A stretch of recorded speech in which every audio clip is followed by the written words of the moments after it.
with Coach Knowles. We're going to open up fourth row middle, Andy Anders, Buckeye Sports Bulletin. Yes, Jim. There's been a lot of talk, of course, about how much can still be done with the jack position. I'm curious if there's another position in the defense where maybe there's still a lot of wrinkles to show. I think what we've done with our safeties so far, you know, it is a safety-driven defense, so we're multiple with those guys. But we have not blitzed them a whole lot. We, like I said, we haven't had to. So I think there's more that can be done there at that position. Front row right, Austin Ward, Rivals, 97.1 The Fan. Jim, watching every week, I think we can see how much JT is impacting the game up front, and the numbers aren't really there for him personally. What is it that he does well that impresses you or makes him so valuable to this team that doesn't necessarily translate for himself? JT is that combination of get-off quickness and strength, kind of like Mike has at the inside. I think JT has that on the outside. So he's, you know, being accounted for and uses up a lot of blocks, makes initial penetration a lot in the pass rush. You know, I'm sure you guys see it a lot of times that draws holding calls or should, you know, could have, would have, should have been a holding call. You know, he's guys that kind of, he's one of those guys that kind of makes things happen initially at the play. Doesn't always get the credit, but he's making the ball redirect or the quarterback do something different right at the snap. Second row left, Stephen Means, Cleveland.com. Whether it's Tommy here at the mic or Malcolm Rodriguez when he was still at Oklahoma State, with all due respect, those guys don't necessarily look like the guys who would be having the level of production that they've had in your defense. So from your perspective, what do you like about that type of player? And like, what does it take to be the Mike linebacker, I guess, in Jim Knowles' defense that allows that position to be so productive? You know, someone who can see the big picture, right? Understand the scheme, and where they fit. And that's important, right? Because a lot of times guys are good linebackers just because they run around and find the ball. Those two guys that you mentioned, you know, they see the big picture. They understand where the ball is going to come out. And then with both of them, there's no trepidation about, you know, taking their shot. And I think that's what you're seeing with Tommy. That's what you saw with Malcolm. You know, they're confident. They're confident that they know where the ball is going to be. They see the read, and then they go and pull it. And so far, he's been right most of the time. But you got to have that confidence to take your shot, too. Front row middle, Bill Rabinowitz, Columbus Dispatch. Hi, Jim. We know Iowa's offense has struggled, but the one thing they've done very well is throw the tight end. What kind of stress does that put on your defense? And I'm not expecting you to give away your game plan, but how much of a concern is that? No, it's a concern. I mean, this is the best tight end.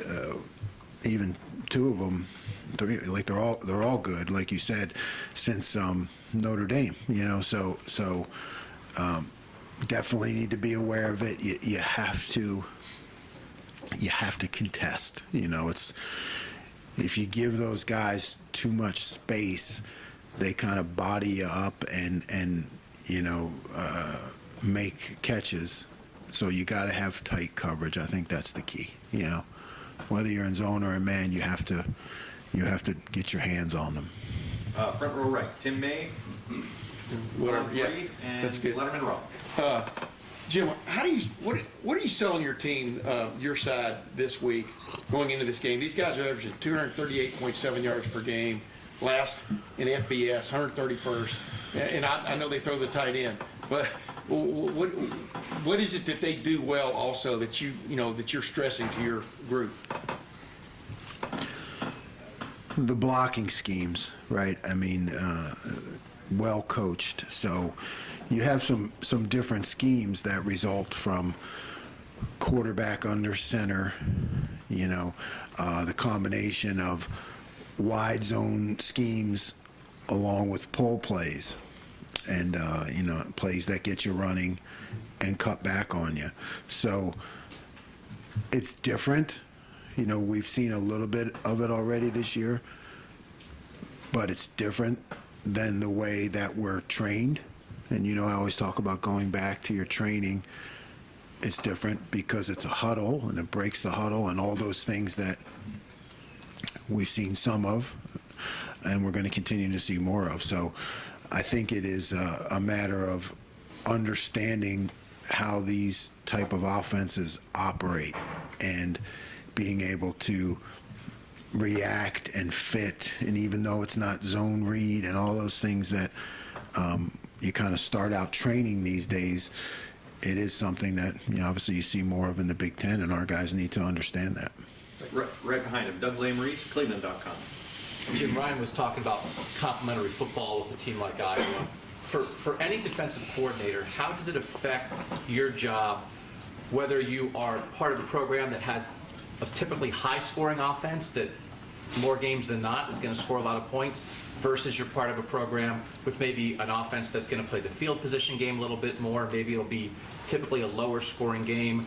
Does it change your style? Is it any more aggressive, less aggressive? How does it matter what your offense does? It's a good question, but it doesn't change what I do one bit. It doesn't. It's defense is an attitude. It's a mentality. So it's, you have to go out there and stop them, right? And defense is a right now proposition. It doesn't matter what the score is. So I guess in a way it makes it a little more challenging because our offense is so good in that we maintain that level and that attitude no matter what the score is, because there's going to come the time and the place. And I don't believe that you can just dial it up and all of a sudden say, hey, it's a tight game. Let's call those defenses that work now. You can't, you got it. It's just an over and over again mentality. So it doesn't affect really the way I operate one bit. Far right, Adam King, WBNS 10 TV.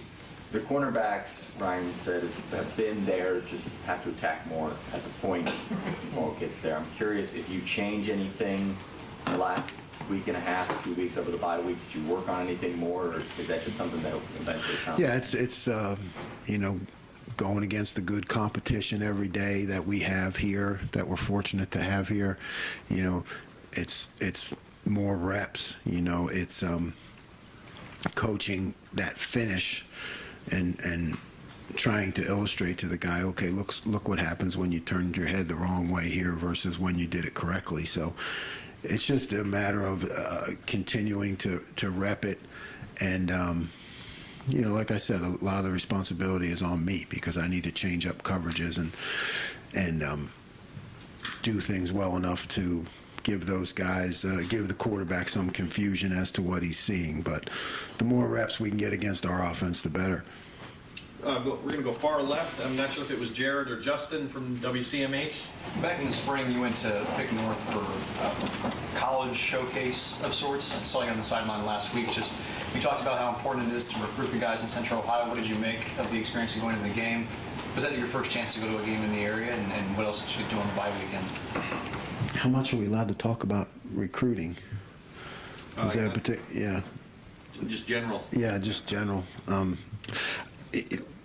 I've growing up in Pennsylvania, and I was at Eastern PA, right? So you always kind of had a, I don't know if it was a chip on your shoulder, but I always thought like Ohio and Western PA, like that was where the real football was, being an inner city kid.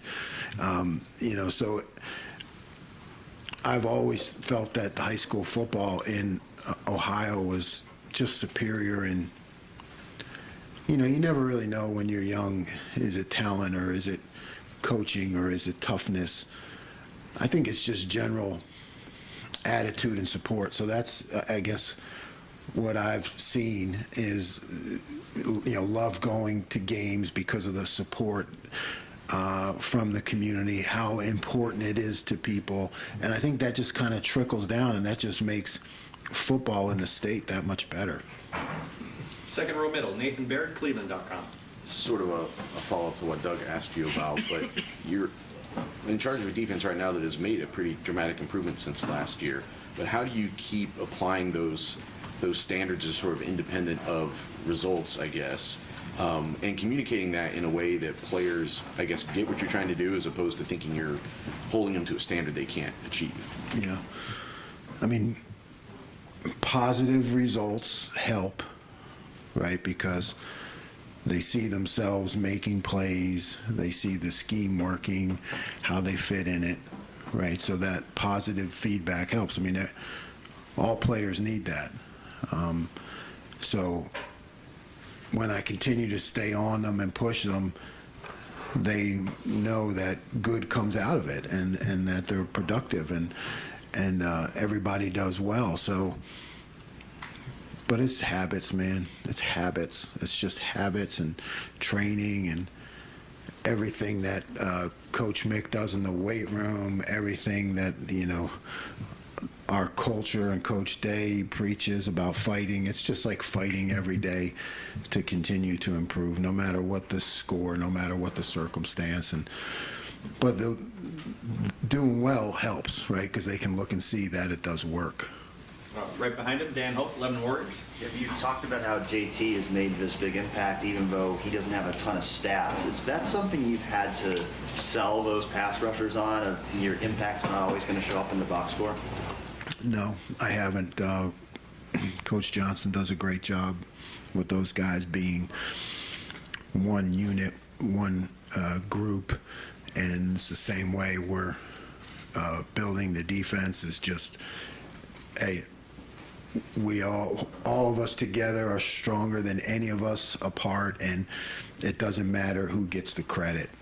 It's tough in today's day and age because of social media and everything, but I think that when you look at football, it's the greatest team game there ever was, and it's our job as coaches to uphold that what you do as a group can carry impact for ages, where alone, your stats may be great, but what kind of lasting impact are they going to have on the culture? So, Coach does a great job with those guys up front, so they're all in. They don't care who gets the glory. Fourth row middle, Tony Gertman, Buckeye Huddle. Jim, you may have seen some high-scoring college football games this weekend. I think you guys have only faced the 68th best offense nationally in Toledo. You guys see Ohio State every day. How often is the team you face every day an accurate indicator of what the defense will be doing against better offenses in games? I think it's accurate. I mean, I do. I think that's why I enjoy and appreciate every chance we get to go against our offense. And, we make those cut-ups against our offense, in terms of teaching, because it is what we're going to face, So I think it's real accurate. Get a judgment, and, I'm pretty hard on them when we go against our offense where, other guys might just be like, well, we're just kind of getting speed of the game. But I think it's very important how we do against our own guys, because that is the best offense in the country. Got time for a couple more. Front row middle, Joey Kaufman, Columbus Dispatch. Jim, you talked about the corners getting reps against this group of wide receivers. How do you think they look during the off week? Just what did you see from them in practice? Yeah, I mean, I thought they looked good. More times than not against our guys, you're not going to look good, and but you do learn from even the plays you don't make, and you can coach off of it. So I thought we had a good week, and we challenged. Again, always go back to me, right? Am I mixing the coverages enough? Am I making the quarterback hold the ball for an extra second? All those things that result in the matchup on the outside. But I think those guys worked hard, had a good week. Second row right, Bill Landis, The Athletic. Nope, Bill Landis, Rivals.